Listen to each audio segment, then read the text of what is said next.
While making Portal 2, we explored our way through vast quantities of reference material. Inspirations included photos of NASA's Apollo and Shuttle programs, CERN's particle accelerators, both modern and obsolete, industrial robots, derelict Soviet space shuttles, overgrown temples, Brussels metro stations, seedy American motels, junkyards filled with rocketry equipment, Chinese apartment blocks under construction, Polish shipyards, neutrino detectors deep underground in nickel mines, corporate headquarters from a variety of eras, commercial nuclear reactors, experimental fusion reactors, rain-sodden book depositories in Detroit, peculiar cameras, forgotten space probes, you name it.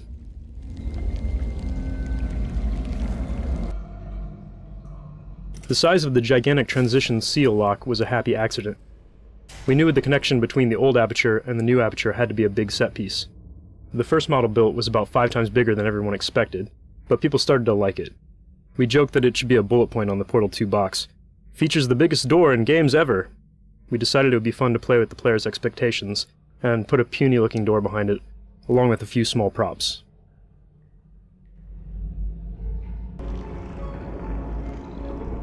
The lake map marks a total reset to the aesthetics and scale of the environments up to this point in the game. You come into the underground cave compressed, and as you progress further into the map, your eye is drawn upwards by the elevator tower, sparking cables, falling debris, and finally the test spheres which recede vertically into nothingness. This looking upwards gives the player a sense of the vastness of aperture before GLaDOS, and a visual sense of the daunting climb they will have to make to get back to Wheatley. The open areas encourage the player to explore their surroundings and take a break from the intensive puzzle solving of the test chambers.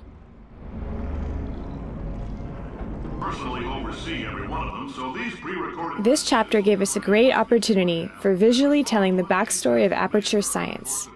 We accomplish this with signs, props, and materials. In this area, we get a glimpse of what aperture science must have been like in its heyday. We use rich, warm colors and materials like carpeting and marble to indicate that aperture had a lot of money at one time. Cave Johnson and his staff were just starting out in their enterprise, and everyone was eager to do science. This stands in contrast to the stark, cavernous environment outside and the materials you see in Aperture Lab from later decades. As the player makes their way through more recent areas of the lab, the materials become cheaper, with an abundance of plastic and linoleum showing that Aperture had fallen on harder times and could no longer build high-quality offices for its workers. Tragic, but informative, or so I'm told. Similar to the way the student game Narbacular Jop became the original Portal, the paint mechanics in Portal 2 come from a student game, Tag: The Power of Paint. The repulsion gel in Portal 2 is modeled after the bounce paint from Tag, but was redesigned to fit better within Portal. The original bounce paint always bounced the player at a fixed height and activated whenever the player touched the paint. We changed the repulsion gel to reflect the player's velocity, such that they will bounce back up to the height that they fell from.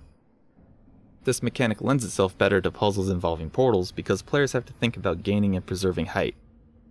We also changed the repulsion gel to only activate if the player jumps off of or falls onto the gel. This was done because players would often accidentally walk onto repulsion gel that they didn't see and then trigger an unwanted bounce. This was a particularly nasty problem in Portal 2 because the player couldn't get rid of paint once it was applied, whereas in Tag the player can erase paint at any time they want.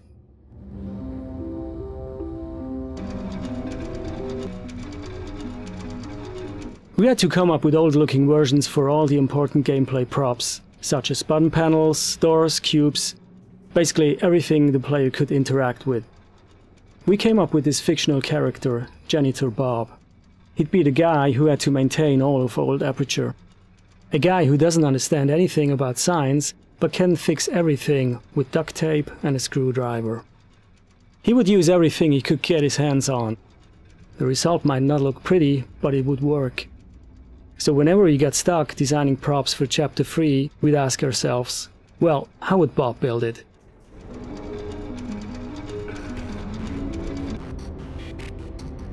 While re-implementing the paint mechanics from our student game Tag: The Power of Paint, in the context of Portal 2, the biggest change we made was to exclude the paint gun. In Tag, our paint gun allowed the player to paint the environment freely in an abstract outdoor environment, but in our gameplay experiments, that was very difficult to constrain without contrivance in Portal 2's indoor spaces. It also changed the game's pacing significantly, since being able to run at high speed around a level covering everything in paint is a lot more fast-paced, energetic, and often scattershot than Portal's more cerebral gameplay. Perhaps most importantly, there's a certain elegance in the simplicity of manipulating all the game elements using only the portal gun.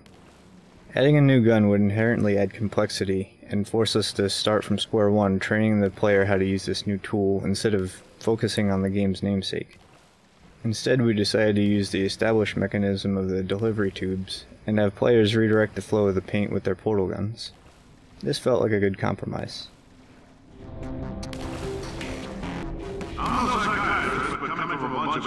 One of the things that the student game Tag the Power of Paint didn't allow was painting of other objects, since this would have been too trivial in that game.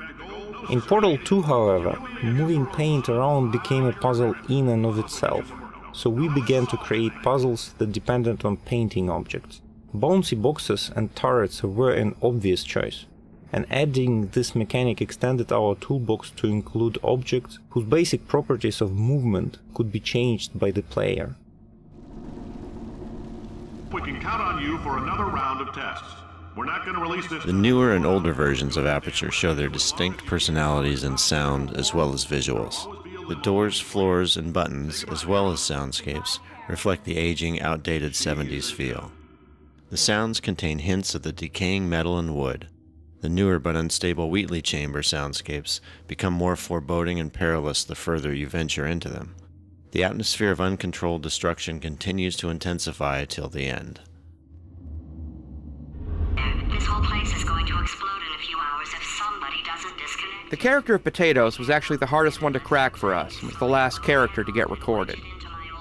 We'd always wanted to switch things up for the sequel, so that Gladys would become your unwilling buddy cop partner against a new threat. But this ended up being far more entertaining as a concept than an execution. It's one thing to have an omnipotent villain chastising you while you're testing, it's quite another to have a little potato on your gun doing the same. Playtesters wanted to tear her off the gun, and we didn't blame them. So we were faced with the unsettling prospect of making dry, robotic supervillain GLaDOS more human and relatable. This ended up being one of the hardest writing jobs in the game.